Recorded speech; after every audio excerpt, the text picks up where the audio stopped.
Mara's lungs burn before she even reaches the tree line. Branches tear at her sleeves. The satchel bounces hard against her ribs, and every time it does, she feels the shape of the folded papers inside it. Proof that could burn a kingdom down if the wrong hands ever touch it. Behind her, boots crash through the underbrush. Not two men, not three, a pack, moving with the kind of discipline that only comes from training. She doesn't look back. Looking back costs half a second, and half a second is the difference between living and not living tonight. The insignia on their armor caught torchlight before she ran, and she wishes it hadn't. Ordinary thieves don't wear the crest of the Moonfang throne. Ordinary thieves don't move in formation, silent, patient, herding her deeper into the trees, like she's already caught, and they're only deciding when to close the gap. Someone powerful sent them. Someone powerful wants her dead quietly. In a forest, no one will bother searching. If you're watching this tonight, tell me where in the world you're tucked in from. Drop your city or country below before the chapter ends. And ask yourself honestly, if soldiers were closing in behind you, and the only shelter left was a stranger twice your age, with teeth sharper than any blade, would you run past him or toward him? Her boot catches a root and she stumbles, catching herself against a tree hard enough to jar her teeth. Somewhere behind her, a man calls out a signal, low and clipped, and the pack shifts direction to cut her off from the ravine she'd been aiming for. They know this forest better than she does. That thought alone nearly stops her heart. The trees open into a clearing, and Mara's feet nearly go out from under her. A wolf stands in the moonlight, black from muzzle to tail, taller at the shoulder than any wolf has a right to be. She freezes. The satchel presses hard into her side as her chest heaves, and for one long second, she is certain this is where the chase ends. The wolf doesn't lunge. It watches her with eyes too intelligent for an animal, and then it isn't a wolf anymore. Fur folds into skin. Bone reshapes itself in seconds that feel endless, and a man stands where the wolf was, tall, broad, wrapped in a dark cloak that moves like it belongs to the night itself. "What are you carrying?" His voice is low, unhurried, like he already knows the answer and only wants to see if she'll lie. "Nothing that concerns you." Her voice shakes less than she expects, and that surprises her almost as much as him. "I asked what you're carrying, and I told you to mind your own business." He tilts his head, studying her the way a man studies a puzzle he doesn't expect to lose to. Moonlight slides across his face, and something in Mara's chest drops. She knows that jaw. She knows the scar cutting faintly through one eyebrow, the kind of stillness that only comes from years of being obeyed instantly, without question, without hesitation. "You're the Alpha King." The words come out flatter than she intends. Unfortunately, she should be terrified. Every instinct in her body says she should drop to her knees, beg, do anything to survive contact with the most feared ruler in the Northern Territories. Instead, her mouth moves before her fear can catch up to it. She looks him over, head to boots, unimpressed on purpose. "You're too old for me." Kael Ardyn goes completely still, not offended, not angry, something closer to amused, like no one has spoken to him this way in 14 years, and he'd nearly forgotten what it sounded like. "Then it is fortunate," he says, "that I am not asking for your permission to notice you." Mara has no response ready for that. None at all. Her mind is still catching up when he steps closer, and his gaze drops to the blood soaking through her sleeve. He reaches toward it, slow, careful, the kind of movement meant not to startle a wounded animal. She steps back before his fingers reach her.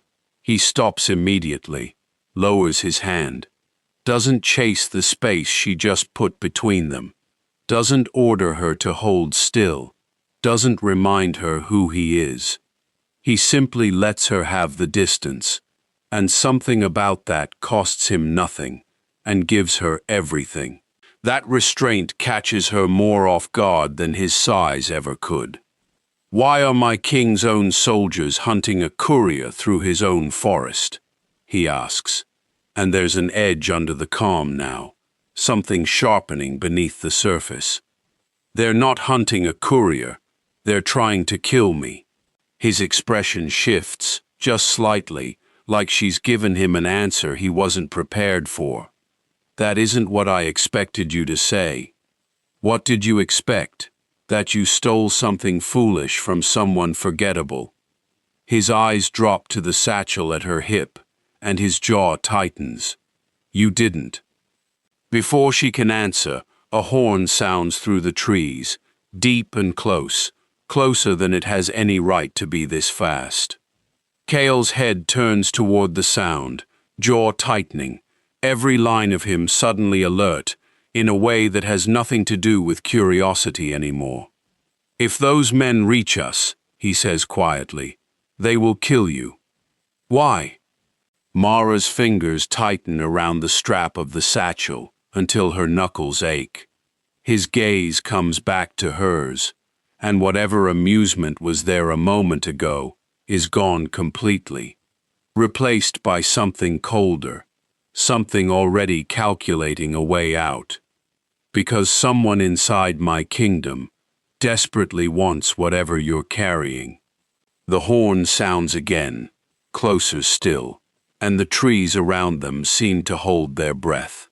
The fortress gates, close behind Mara, with a sound like a verdict. She braces for chains, for a cell, for the cold stone room every story about the Alpha King has taught her to expect. Instead, Kael walks her past the guard posts without a single order to restrain her, and the guards themselves only nod at him and glance at her with open curiosity instead of hostility. "Where are you taking me?" she asks. "Somewhere you can sleep without a knife at your throat." That's not an answer. It's the only one you're getting tonight. She keeps the satchel pressed against her side the entire walk. When a servant reaches for it out of habit, Mara pulls away sharply, and Kael raises one hand, a small motion, and the servant backs off without a word passing between them. He doesn't ask Mara to explain herself. He doesn't demand she hand it over. That surprises her more than an empty cell would have. Inside, the fortress is nothing like she pictured. Guards move with discipline, not fear. A young stable hand laughs at something another boy says, and no one silences him for it. Cruelty should live in these halls if half the stories about Kael Ardyn are true, and instead she finds order and something that looks uncomfortably close to respect. She doesn't trust it. She refuses to trust it. Not yet. Not after everything that's already been taken from her. The council chamber changes her mind about staying quiet, at least. A dozen nobles surround her within the hour, accusing her of theft, of espionage, of crimes she hasn't committed and one she has. One man in particular, gray-bearded and smooth-voiced, insists she's a spy, sent to destabilize the throne, his voice rising with practiced outrage. He's lying. Mara knows it the way she's always known it, a cold certainty settling low in her stomach whenever someone deliberately shapes the truth into something else. He's lying, she says, cutting through the noise. Ask him why the northern grain shipments never reach the villages he claims to oversee. The room erupts. Voices climb over each other, accusations flying in every direction, until Kael's voice cuts through it, low and final, and the chamber empties within a minute, leaving only the two of them and the echo of accusations still hanging in the air. "How do you know that?" he asks, "about the grain shipments?" "Because I can tell when someone's lying to me. I've always been able to." She meets his eyes, daring him to call her a liar too. "That's why I ran. The papers in this satchel prove someone's been redirecting supplies meant for the northern villages. I stole them because no one else was going to stop it." Kael studies her for a long moment, and something in his expression shifts from suspicion into something closer to respect. "You're not what I expected when I found you in that forest." Old and unimpressed? The corner of his mouth almost moves. Almost. Reckless. Foolish. A thief with no sense of self-preservation. A pause, longer than the first. Not someone with a mind sharper than half my counsel. "Careful," she says. That almost sounded like a compliment. "Don't let it go to your head." That night, he gives her his own library chamber, the room he clearly values above the throne room itself, judging by the way his shoulders ease slightly the moment he steps inside it. "Why here?" she asks, running a hand along a shelf of worn spines, dust catching faintly in the candlelight. "Because I trust my books more than my counsel." That's either flattering or deeply insulting. He almost smiles again, and this time it nearly reaches all the way. "Sleep, Mara. Tomorrow the accusations start again, and you'll need your wits about you. Do you always bring strange women into your fortress?" "Only the ones being hunted by my own soldiers." "And how many has that been?" "One." She pauses, arms crossed, one eyebrow raised. "Me, unfortunately." "You keep saying that word like it means something different than it sounds like." "Maybe it does." He doesn't explain further, and she doesn't push him to. He lingers a moment longer than the conversation requires, one hand resting on the doorframe, like leaving costs him more effort than it should. "There's a lock on this door," he says finally. "I won't use it, but you should know it's there, if you want it." "Would you actually stay out if I asked?" "I've never broken a promise to a guest under this roof." A pause. "You wouldn't be the first to test that." "Careful," she says. "I might." He inclines his head, something wry pulling at his mouth, and finally steps back into the hall, pulling the door closed behind him with more gentleness than a man his size should be capable of. Alone that night, surrounded by shelves and candlelight, Mara finally lets her guard drop enough to feel exhaustion pull at her bones. Every muscle aches from the run, from the fear, from holding herself together in front of a room full of strangers who wanted her gone. She doesn't remember falling asleep in the chair by the window. She remembers waking at dawn, stiff and cold, to find the satchel undisturbed on the table beside her, every page accounted for except one. A single sheet is missing from her father's old case file. Nothing else in the room was touched, not the coin purse she'd left carelessly on the shelf, not the small blade tucked under her pillow. Whoever came in the night wanted exactly that page, and nothing more, which means whoever came in the night knew precisely what they were looking for. Mara sits very still for a long moment, staring at the empty space where the page should be, and a cold, familiar dread settles over her. Someone inside this fortress already knows more about her father than she does. Mara slams the empty folder down on the library table, hard enough to rattle the candlestick beside it. Someone was in this room last night. Someone took a page from my father's file, and you're going to tell me you had nothing to do with it. Kael doesn't flinch at her tone. He closes the door behind him and crosses the room slowly, like a man choosing his next words with real care, aware that whatever he says next will either earn her trust or destroy it completely. I didn't take it, but I already knew about your father before you ever arrived here. The floor seems to tilt slightly under her. What do you know? That he served the crown as a royal investigator. That he was accused of selling military secrets and executed for it. That several pieces of evidence from his case disappeared before I ever took the throne, and it's bothered me for years.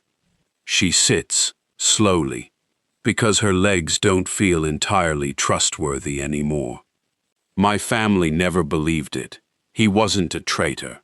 I don't think he was either, Kael says quietly. And I intend to find out why.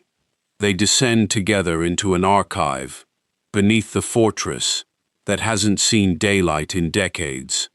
Dust thick on shelves of forgotten records. The air heavy with the smell of old parchment and older secrets. Mara searches with a focus that surprises even her, hands moving fast, eyes scanning names and dates, while Kael works beside her without once treating her like an outsider in his own house. They find it near midnight, her father's final report, tucked behind unrelated correspondence, mentions an organization neither of them has heard named before. The hollow crown, it's already inside the court, Mara says, reading the line twice to be sure her eyes aren't tricking her. He wrote that years before he died. Kael's jaw tightens. Then whoever silenced him is still here, still close, close enough to walk into my own library and take one page while you slept 20 feet away. Later, hunched over an old border map spread across a wide table, Mara notices something she hadn't expected to notice about him. His finger traces village names without hesitation, marking supply routes and border posts from memory alone, never once glancing down to check himself. You have this memorized, she says. All of it. Being king means knowing exactly which people suffer if I make one wrong decision. He doesn't look up from the map, his voice quieter than she's heard it yet. I'd rather carry the weight of remembering than the weight of forgetting someone who needed me. She watches him a moment longer than she means to. The crown people fear him, for suddenly looks less like power and more like something heavier, something he carries alone, because no one ever offered to help him hold it, and maybe no one was ever allowed to try. You don't seem like the monster people describe, she says. Give it time. I don't think that's what you want me to discover. She studies the tight line of his shoulders, the way he still won't quite meet her eyes. I think you'd rather I found this instead. Something you can control. Something that doesn't require you to be seen. For the first time since she met him, Kael Ardyn has no answer ready. The silence between them stretches, not uncomfortable exactly, just full, the kind of quiet that comes when two people are both deciding how much further they're willing to lean toward each other. A candle gutters low on the table between them, and neither moves to relight it. My father used to say, silence tells you more than confessions do, Mara says finally, softer than before. Your father sounds like he understood people better than most kings I've known. He understood liars. That's not quite the same thing. No, Kael agrees, but it's close enough to matter. He sits across from her, elbows braced on his knees, and for a moment he looks less like a king and more like a man who hasn't slept properly in 14 years. There are nights I still expect someone to walk through that door and tell me the whole thing was a mistake, that I'm not fit to hold this crown. Do you believe that? Some nights. And tonight, he looks at her for a long moment before answering. Tonight is different. She doesn't ask him to explain what he means. She thinks she already knows. And saying it out loud feels like it would break something fragile neither of them is ready to name yet. Instead, she reaches for the next page in the stack, and he does the same, and they keep working in a silence that no longer feels like distance. She sets the report down and rubs her eyes, the hour finally catching up with her. If this hollow crown has been inside your court for years, how do we even know who to trust? You could be sitting across the table from them at every meal. That's exactly what worries me. Kael's voice is low, careful, like he said the thought out loud for the first time. I've started watching my own council, the way I'd watch an enemy camp. It's not a comfortable way to rule. It's not a comfortable way to live either. No, he admits, it isn't. Near the bottom of the report, in her father's careful handwriting, one line stops her cold. If the king trusts the wrong wolf, the kingdom will fall. Mara reads it 3 times. Then she lifts her eyes to Kael, standing close enough that she can feel the warmth coming off him in the cold archive air, close enough to see the exhaustion he's been hiding behind careful posture all evening. And a question forms that she isn't ready to say out loud. Which wolf did her father mean?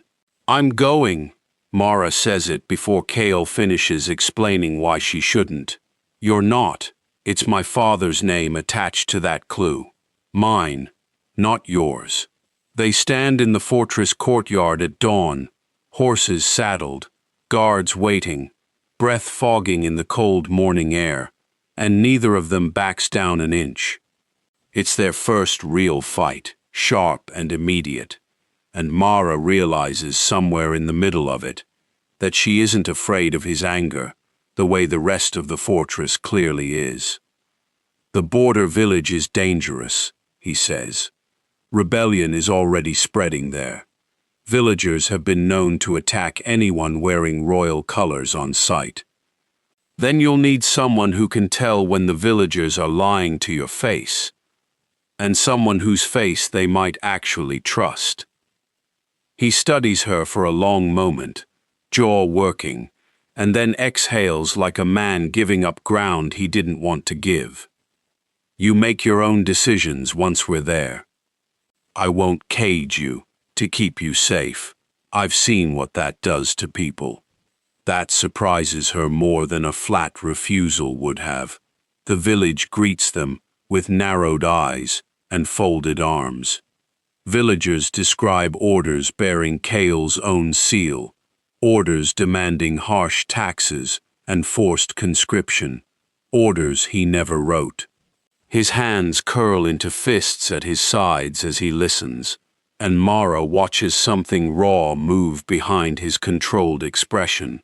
Something that looks almost like grief. Someone's been making you look like the tyrant they want people to believe, she says once they're alone, walking back through the frozen streets. For months, apparently. His voice is tight, clipped, long enough to turn an entire village against their own king, without me ever knowing it was happening. You couldn't have known. I should have known. That's the entire point of the crown. He stops walking and turns to face her fully, something bitter in his voice.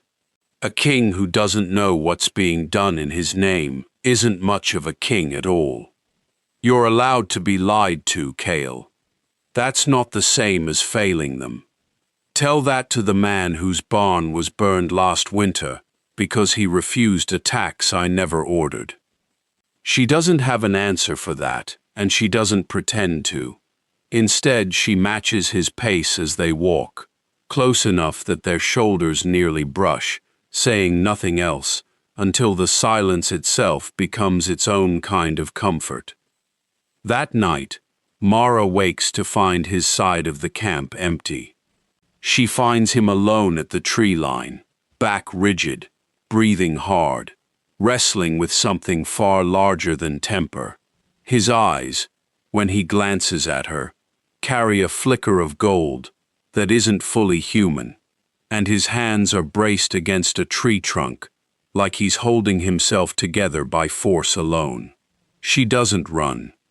She doesn't call for help. She sits down beside him in the snow and says nothing at all, letting the cold settle between them instead of words. Eventually, his breathing slows. "My first mate died in a rebellion.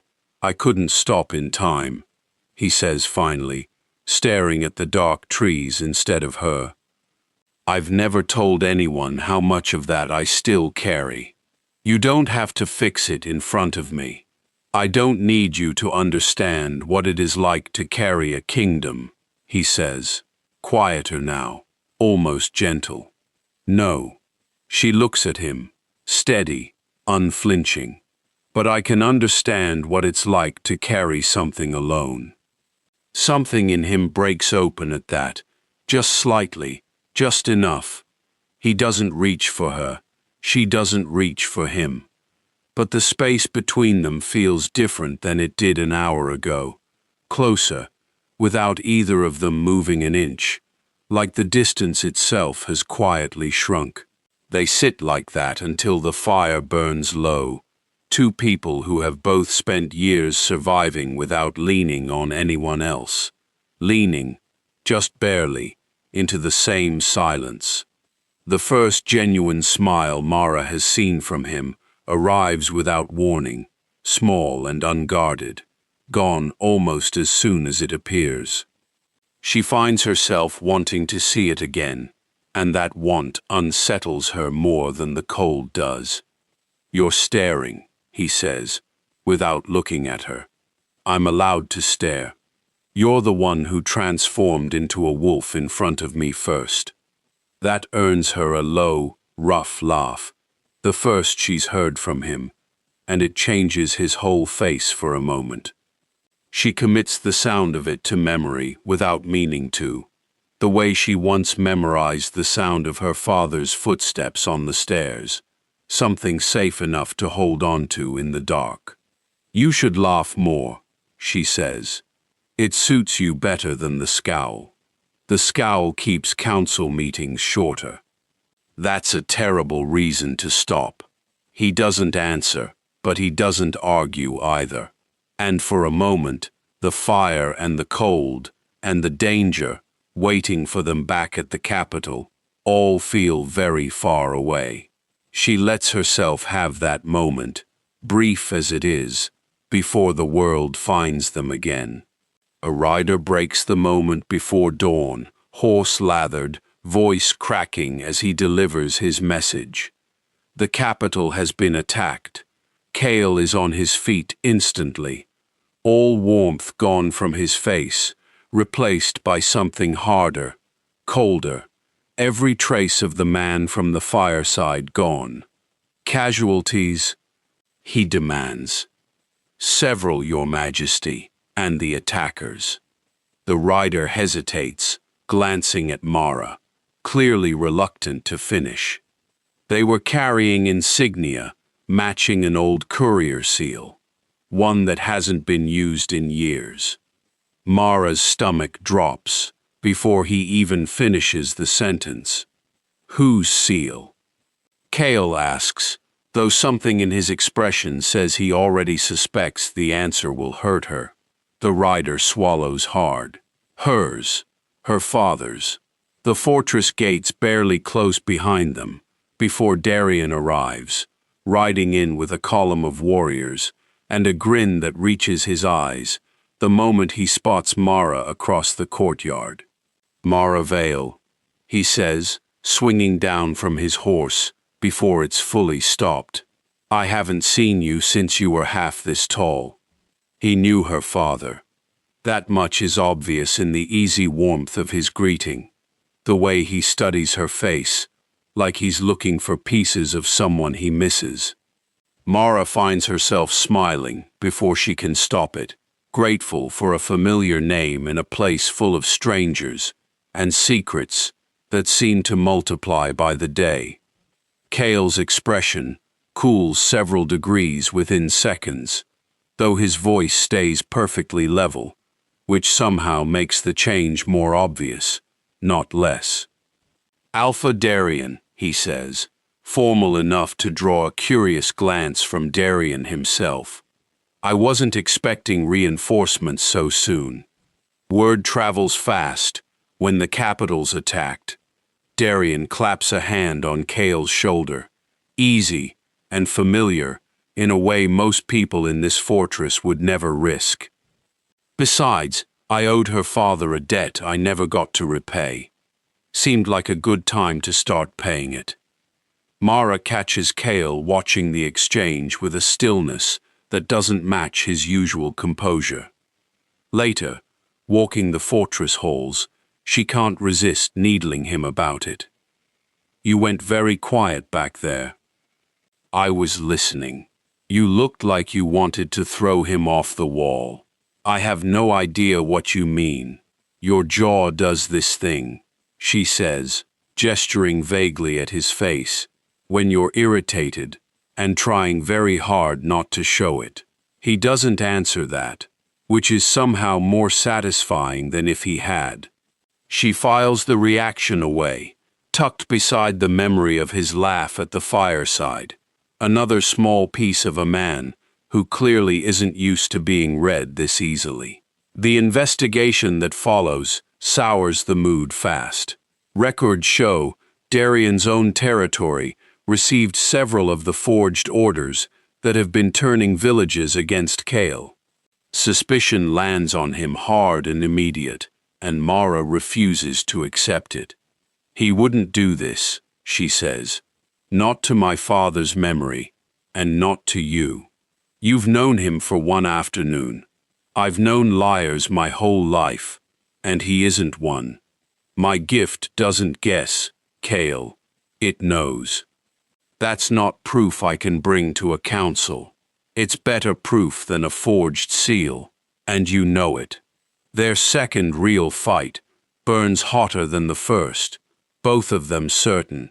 Both of them refusing to yield, voices rising in the empty corridor until a passing guard quietly finds somewhere else to be. It goes on long enough that Mara starts to wonder if this is the moment that finally breaks whatever fragile thing they've built. It doesn't. The truth finally surfaces late that night instead. Someone stole Darien's seal months ago and used it without his knowledge. He's innocent. The real hand behind the forgeries is still hidden, still patient, still close, watching all of them scramble after shadows while it moves undisturbed. Mara finds Kael alone afterward, staring out over the dark courtyard from a narrow window. You were wrong about him, she says, coming to stand beside him. I know. He doesn't look at her. I don't like watching another man make you laugh the way he did. The admission lands harder than she expects, blunt in a way. Nothing he's said before has been. Why? He finally turns, and there's nothing guarded left in his expression, none of the careful distance he's kept since the forest.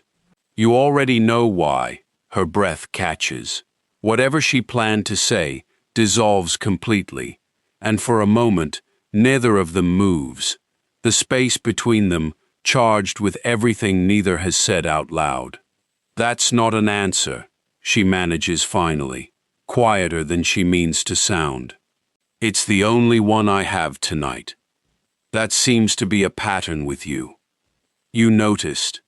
I notice everything. It's the only reason I'm still alive. She holds his gaze, steadier now than she was a moment ago. You don't have to give me the whole answer tonight. But don't pretend there isn't one. I wasn't planning to. The quiet that follows isn't the same quiet as before. It settles differently, less like distance, and more like something both of them are choosing to stand inside together, even knowing how dangerous that choice might turn out to be. She thinks about Darian's easy warmth, the comfortable familiarity of a man who asks nothing complicated of her. And then she thinks about the careful, guarded way Kael watches her, like she's the only unpredictable thing in a life he's spent 14 years trying to control. There's no real comparison to make. She already knows which one keeps pulling her back. Later, alone with the stolen documents spread across the table, Mara finds something that stops her cold. A symbol burned faintly into the corner of the page, one she almost missed the first time she read it. She's seen it before, just hours ago, catching candlelight on Kael's hand as he traced the border map without looking down. It matches the ring he's worn every single day since she met him. Her fingers hover over the mark, and a terrible new question forms, one she isn't ready to ask him yet, one that could unravel everything they've started building between them if she's right about what it means. Explain this. Mara holds the ring's mark up beside the burned symbol on the stolen page, close enough for Kael to see there's no mistaking it. No room left for him to talk his way around it. He doesn't reach for the ring on his own hand. He doesn't need to. His jaw sets, and for the first time since she met him, Kael Ardyn looks like a man caught, not a king holding court.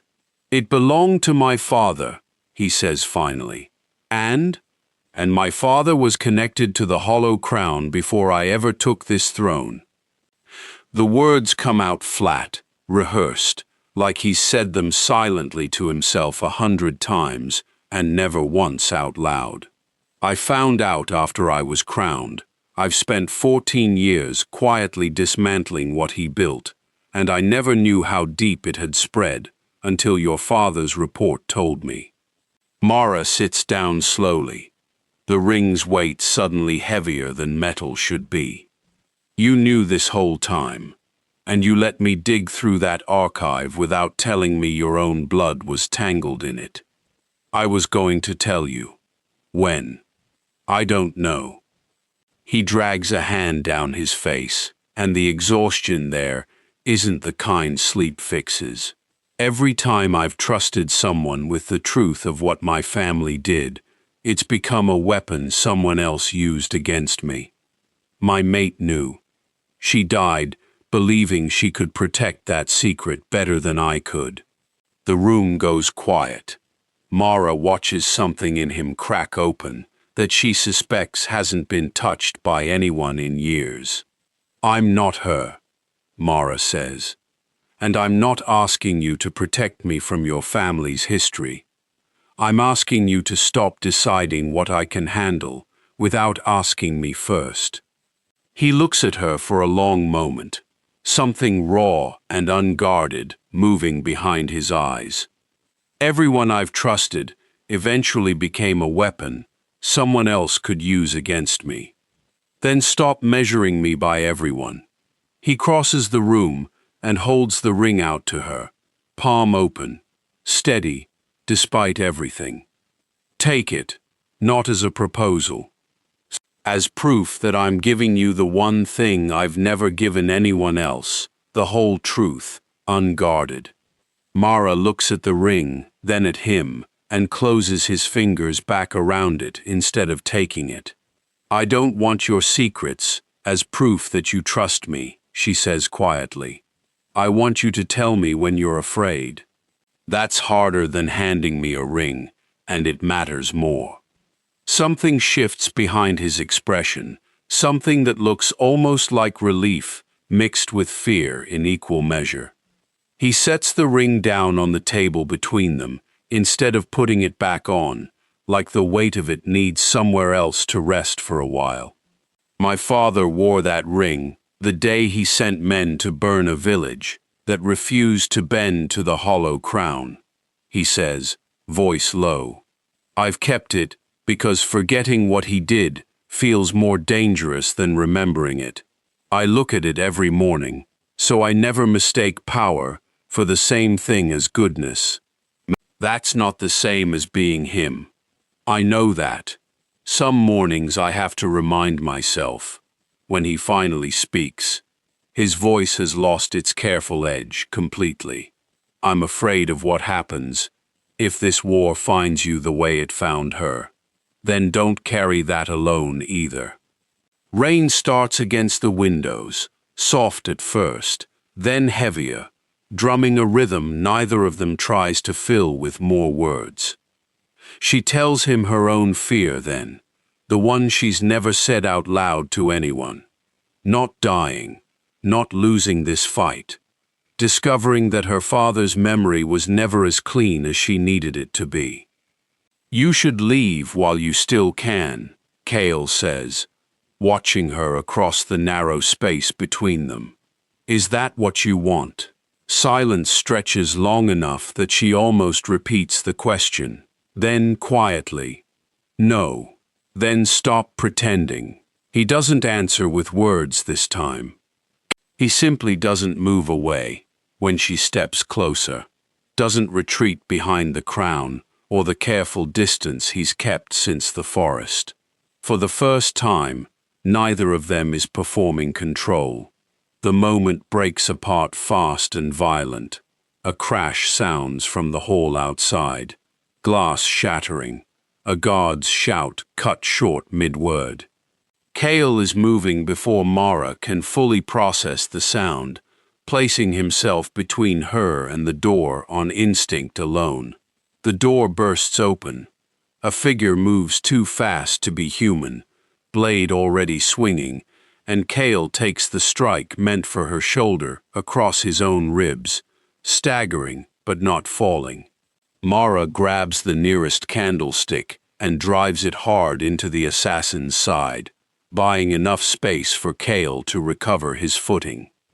The fight ends fast and ugly, the assassin retreating through the shattered window rather than finishing what he started. Mara drops to her knees beside Kael, hands hovering over the wound, refusing to let panic take over. You're hurt. I've had worse. His voice is tight with pain, but steady. Her hands are shaking as she presses cloth against the wound, and it's only then, in the torchlight spilling through the broken door, that she sees the mark on the dropped blade's hilt, clearly for the first time. The insignia belongs to Captain Ronan, Kael's most trusted soldier, the man who has guarded this fortress and this king for over a decade without a single mark against his name. Mara looks up at Kael, and the look on his face tells her he's already seen it too. Neither of them says the word betrayal out loud, not yet. It sits in the room with them anyway, heavier than the rain still striking the broken window, heavier than the blood soaking through the cloth pressed against Kael's ribs. Get the healer, Mara says, pressing harder against the wound. Now, before you decide to be stubborn about it. I'm not being stubborn. You're bleeding on my sleeve and arguing, instead of calling for help. That's stubborn. A ghost of a smile crosses his face, despite the pain, gone as fast as it appears. Send for him then, and send guards to every entrance. If Ronan's blade turned against me tonight, I want to know who gave the order before he did. Mara doesn't move from his side until the healer arrives, her hand still pressed over his, steady, even as her mind races through everything that just happened, everything still left unanswered. The fortress locks down within the hour, gates sealed, guards doubled at every entrance, and Kael's wound bound tight beneath a fresh shirt he refuses to rest long enough to change properly. Captain Ronan is nowhere to be found. Every piece of evidence in the aftermath points to him, and Kael's answer to that is immediate and absolute. You stay in the East Wing until this is resolved. No. Mara, I said no. She plants herself in front of him, arms crossed, refusing to be moved by the size of him or the authority in his voice. You don't get to lock me in a room because you're scared. Not after last night. Someone I trusted for 10 years just tried to kill you in my own fortress.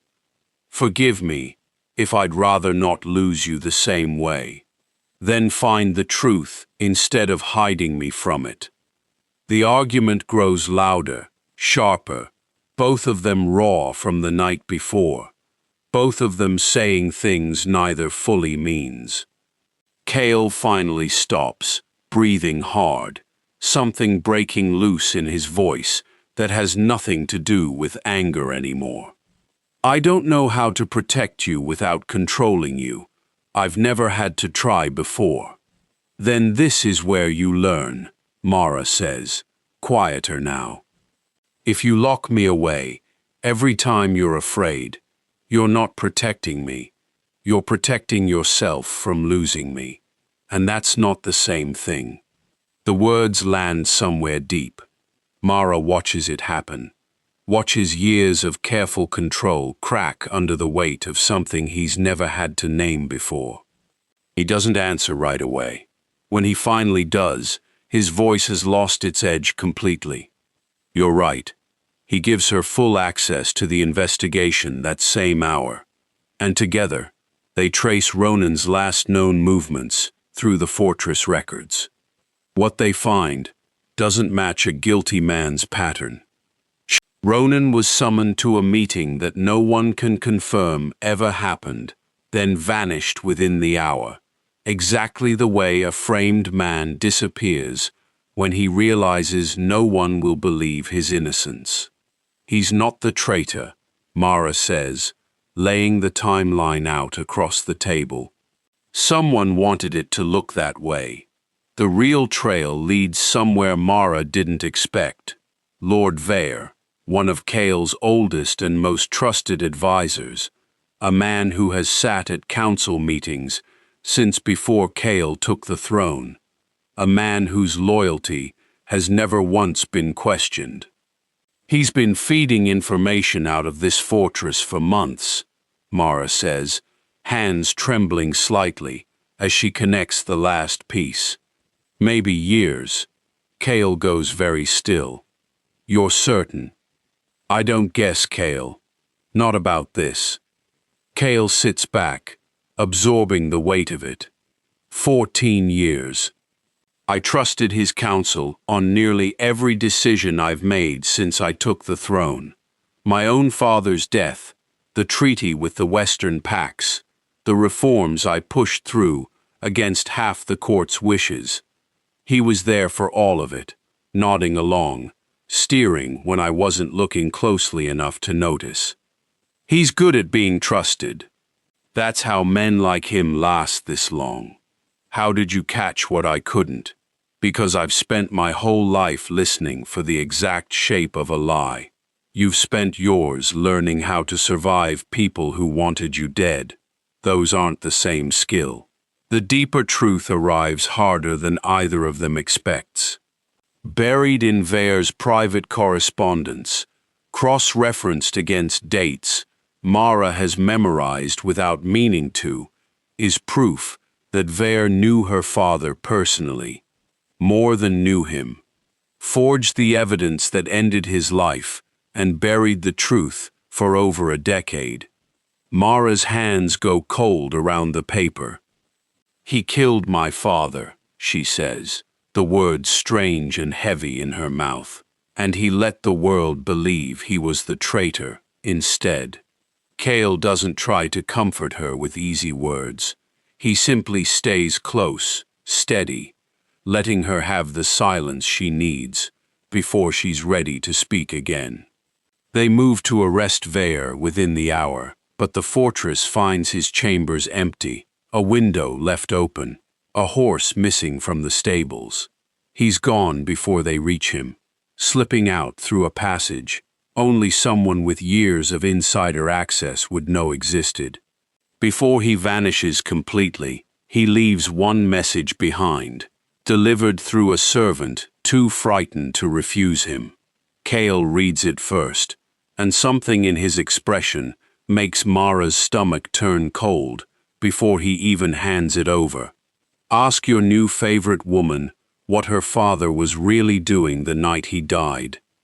Mara reads the line twice, then a third time, searching for a version of it that doesn't shake the ground beneath everything she's believed her whole life. He's lying, Kael says immediately.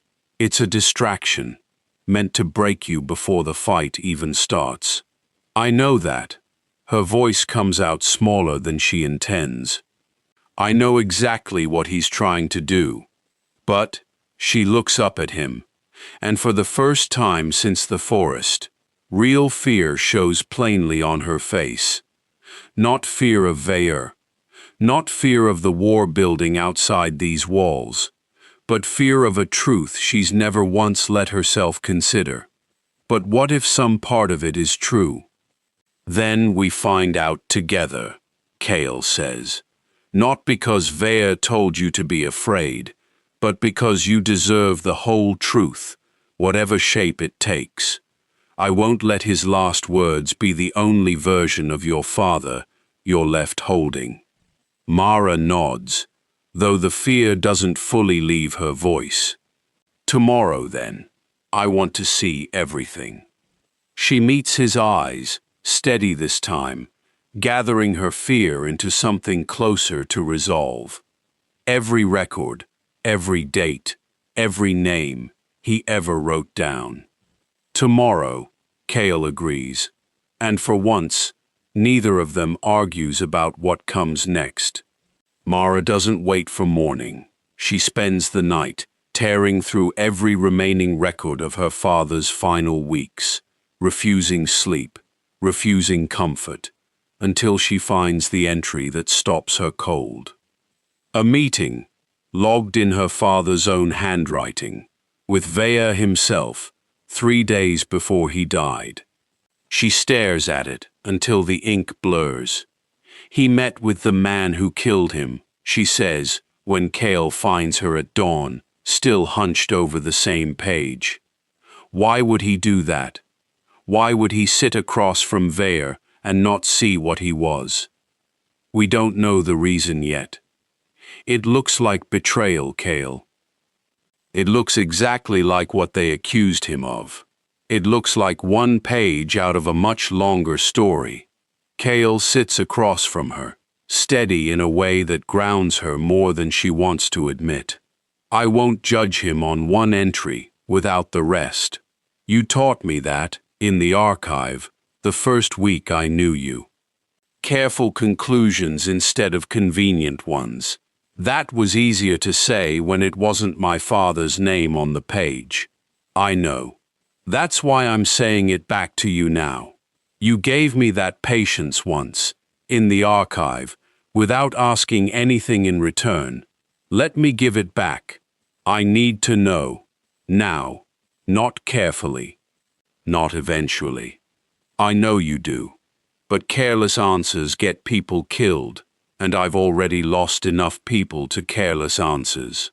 They spend the day chasing down every remaining thread, cross-referencing dates, matching her father's movements against Vale's known activities from that same period. The truth arrives in pieces, then all at once. Her father hadn't met Vale as an ally. He'd met him because he'd already uncovered the Hollow Crown's existence and was trying to draw its leadership into the open before anyone else got hurt. Vale killed him 3 days later to keep the truth buried, then spent years building a false trail that pointed everywhere except at himself. Mara reads the final confirmation twice before it fully lands, and when it does, something in her finally breaks loose, after years of holding it together on her own. She doesn't cry in front of Kael right away.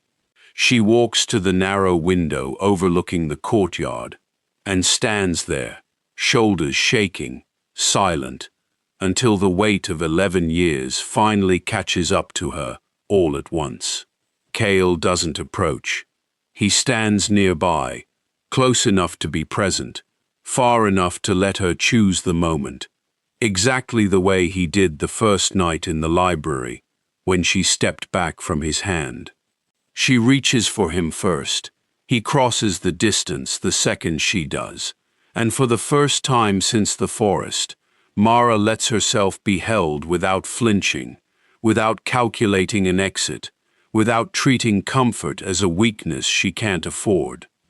His arms come around her carefully, like she's something he's still not entirely sure he's allowed to hold. "He died protecting your kingdom," she says against his shoulder, voice cracking. "Not betraying it. I know. Everyone thought he was a traitor for 11 years. Not everyone," Kael says quietly. "You never did." He holds her a while longer, long enough that the shaking in her shoulders finally eases, long enough that she remembers, distantly, how much easier it is to breathe when she isn't holding herself together alone. She thinks of the first night in the library, the careful distance he kept, the hand he lowered without protest. None of that distance exists between them now. Outside, the sound of distant horns cuts through the moment, harsher than either of them wants to hear right now. Vale's forces are already moving on the capital, faster than anyone anticipated. Gathering strength from every corner of the kingdom, he spent years quietly turning against its own king. Kael pulls back to look at her, jaw tight. "I need you to stay behind the walls when this starts." "No. Mara, I've spent 11 years being kept safely away from the truth about my own father. I'm not doing that again. Not with you, not now. If you stay, I cannot promise you'll be safe. I don't need you to promise safety." She meets his eyes, steady despite everything. "What do you need from me instead?" "Promise you'll fight beside me, not in front of me, not behind me, beside me. I can do that." He studies her for a long moment, something settling in his expression that looks almost like peace, despite the war bearing down on them both. "I could command you to leave. You could, but I won't." Good. That night, as the armies gather beneath a cold moon and the fortress prepares for what's coming, a final message arrives from Vale, delivered without ceremony, carried by a scout too afraid to look either of them in the eye. "Bring Mara to the old throne chamber, or the kingdom burns." Kael reads it once, then looks at Mara, and neither of them needs to say out loud what they already both know is coming. "He's counting on you, refusing to let anyone else fight this battle for you," Kael says finally. "That's why he named you specifically. He thinks your father's stubbornness runs in your blood." "He's not wrong." "No," Kael says, something fierce and quiet moving behind his eyes. "He isn't. That's exactly why we're going to be ready for him." The capital burns orange at the edges by the time the first wave hits the outer wall, wolves and soldiers colliding in a chaos of snarling and steel that swallows every careful plan they made the night before.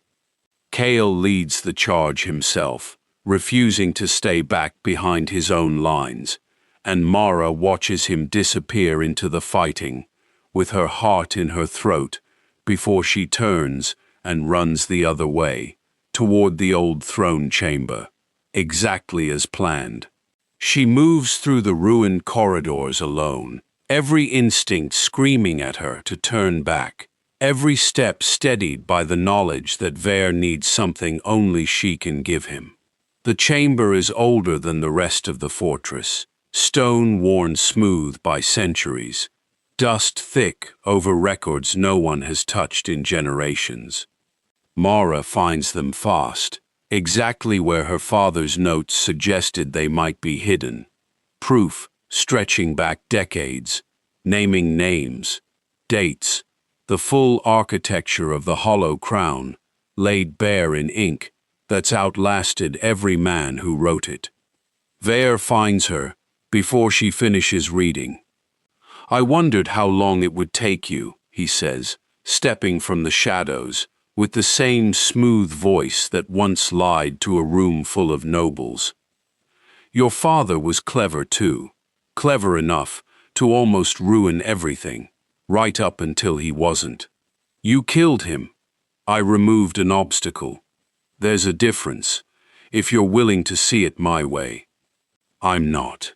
Vale's expression hardens. "Give me the records." And Kael walks away from this battle alive. "Refuse, and I promise you won't like what happens to him instead."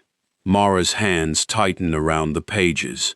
She thinks of Kael's restraint in the forest, his hand held out and then withdrawn without protest. And she thinks of the ring he offered as proof, not a chain. She thinks of everything he's given her without ever once demanding she give herself in return. "You don't want him dead," she says slowly, the pieces finally aligning. "You want him defeated, publicly, broken in front of the whole kingdom, so they'll accept you instead." Something flickers across Vale's face, confirmation dressed up as irritation. "Clever," he says, "just like your father." He understood, near the end, that killing a king only makes a martyr. Breaking one makes a lesson the whole kingdom remembers. He never broke, neither will Kael. "We'll see." Mara doesn't hand over the records. Instead, she turns and reads the names aloud into the chamber, loud enough to carry through the open doorway to the wolves gathering just beyond it, exposing Vale's allies one by one before he can stop her. He lunges for her, just as Kael reaches the chamber, blood soaking one side of his shirt, moving slower than he should. Vale strikes fast, and Kael staggers hard against the ancient throne, weakened enough that for one terrible second, Mara is certain she's about to watch him fall. She doesn't run. She grabs a fallen blade and puts herself between Vale and Kael, buying the seconds he needs to find his footing again. Kael could order her back. A year ago, he would have. Instead, he trusts the space she's holding and uses it, meeting Vale with everything he has left, while Mara keeps the wolves streaming into the chamber, informed of exactly who they're really fighting for. The conspirators turn on Vale within minutes, his own allies abandoning him the moment the truth reaches them, and the battle that was meant to end in Kael's public humiliation ends instead with Vale on his knees, surrounded, out of allies and out of time. It's over before the sun fully rises. The chamber empties slowly, wolves dragging Vale's remaining allies toward whatever justice waits for them. The ancient throne standing silent witness to the end of a conspiracy that outlived 3 generations. Mara sinks against a stone pillar, the adrenaline finally draining out of her all at once, leaving her hands trembling in its wake. She thinks of the missing page from the library, the assassin's blade, Ronan's stolen insignia, every carefully laid piece of a plan that took years to build and less than a season to unravel once she and Kael stopped keeping secrets from each other. None of it would have come apart the same way if either of them had kept fighting it alone. Kael finds Mara afterward, standing amid the wreckage of the throne chamber, breathing hard, alive. He doesn't embrace her immediately. He looks her over first, careful, thorough. Are you hurt? She shakes her head. Are you? Only where it matters. He touches his chest, just over his heart, and for a moment, she doesn't understand. Then she does, completely. You could have ordered me to stay, she says quietly. I know. You didn't. I finally understood something. He steps closer, close enough that nothing stands between them anymore. Not the throne, not the war, not 14 years of careful distance. If I want you beside me, I have to let you choose me. Every time, not just once. The kingdom is safe, the conspiracy is broken, and still, one question from a moonlit forest hangs unanswered between them. So, Your Majesty, Mara says, a faint smile breaking through the exhaustion. Still think I'm too young for you. Kael smiles, real and unguarded. No, he takes her hand. I think you're exactly the age you needed to be when you found me. But he isn't finished. 3 weeks pass before the kingdom stops smelling like smoke. Vale's allies are stripped from the council one by one, their crimes read aloud in the same chamber where the truth finally caught up to them. Mara stands beside Kael the day he clears her father's name in front of the full court, his voice steady and certain as he tells the kingdom exactly what Aldrich Vale sacrificed to protect them, and exactly how long the truth was allowed to stay buried. She doesn't cry until they're alone again. Kael doesn't try to stop her. He simply stays close, the way he's learned to, until she's ready to breathe normally again. The court offers her a seat among the nobles once the dust settles, a formal position, a title to match the man she stands beside. Mara turns it down without hesitation. I don't want to be someone whose entire life revolves around a throne, she tells Kael that evening, watching him carefully for a reaction he doesn't give her. I want to build something that makes sure no one else's father dies buried under a lie nobody bothers to dig up. An investigative office, independent of the crown. Answerable to it, but not owned by it.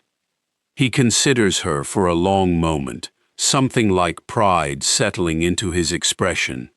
You'd need full authority to question anyone, including me, especially you. Good. He doesn't argue. He simply agrees, and that alone tells her more about how much has changed between them than any declaration could. The weeks that follow feel unfamiliar in the best way. No crisis waiting behind every door. No forged orders. No assassins. No throne chamber standoffs. Just two people learning what it looks like to exist together without a war forcing them into it. Mara teases him relentlessly about his age, and he's stopped pretending it doesn't make him laugh. One evening, without announcement, he takes her back to the forest. No guards, no council, no crown weighing down his shoulders. Just the same clearing where a wolf once blocked her path and became a man in front of her eyes, moonlight falling exactly the way it did the night everything started. When you first saw me, Kael says, you weren't impressed.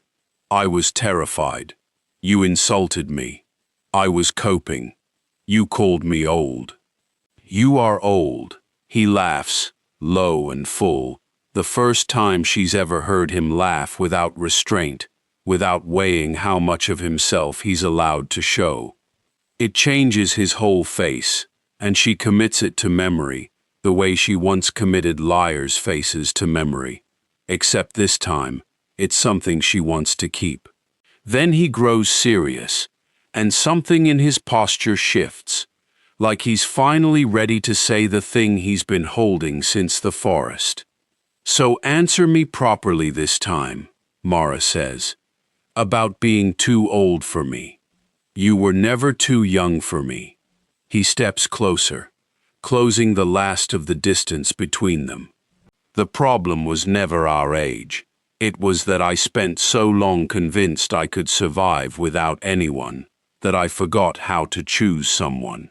My father chose power. My mate chose duty before she chose me, and I let that teach me love was something that got people killed.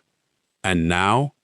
Now I know what it looks like when someone chooses to stay, even when staying costs them everything. You stood in a throne chamber and put yourself between me and a blade, because you decided I was worth that risk. You gave me back a ring instead of taking it, because you wanted the truth more than the gesture. You never once needed fate to explain why you were still here. He takes her hand, and for the first time since she's known him, his voice carries no careful distance at all. You didn't become mine because destiny demanded it. I chose you. Every day since that forest, I chose you again. He pauses, thumb brushing once over her knuckles, the same restrained gesture he offered the very first night, except nothing about it holds back this time. I intend to keep choosing you, until neither of us can remember what it felt like to survive alone. Mara's eyes fill, and this time, she doesn't try to hide it. Good, she says, because I chose you too.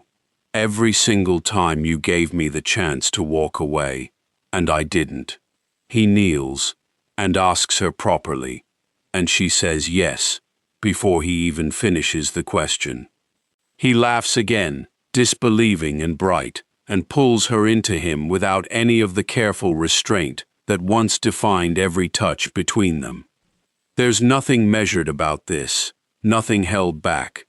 Just 14 years of guarded distance, finally giving way to something neither of them has to control anymore. Their wedding takes place beneath a full moon, in a courtyard rebuilt from the ashes of a war neither of them asked for. Mara doesn't become a quiet queen standing behind her king. She keeps her own office, her own work, her own name spoken with respect, in rooms Kael never enters. Kael remains Alpha King, and together they rebuild a council designed so no hollow crown can ever take root in it again. Years from now, the kingdom will tell this story differently than it happened, the way kingdoms always do. They'll remember the battle, the conspiracy, the throne reclaimed.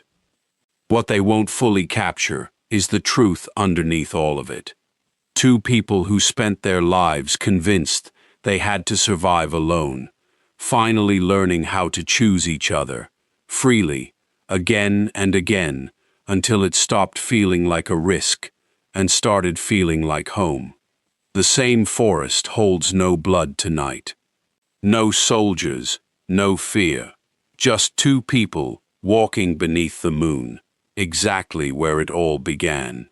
If Mara and Kael's story stayed with you tonight, subscribe and turn on notifications so you don't miss the next moonlit tale. And before you go, tell me, where are you listening from tonight?